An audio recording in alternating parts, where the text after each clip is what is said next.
మాట్లాడదు BRS party అంటే అందులో ఒక గుంటనక్క ఉంటాడు. ఆయన పరిస్థితి ఏంటంటే మొత్తం ఆంధ్రోలతోని వ్యాపారాలు.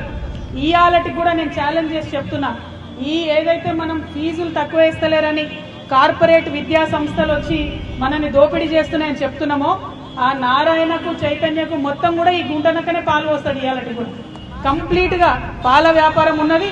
నేను ఇవాళ తెలంగాణ ముఖ్యమంత్రి గారిని డిమాండ్ చేస్తా ఉన్నా, ఈ కార్పొరేట్ విద్యా సంస్థలకు మీరు పర్మిషన్ ఇచ్చే ముందు ఒక రూల్ పెట్టండి.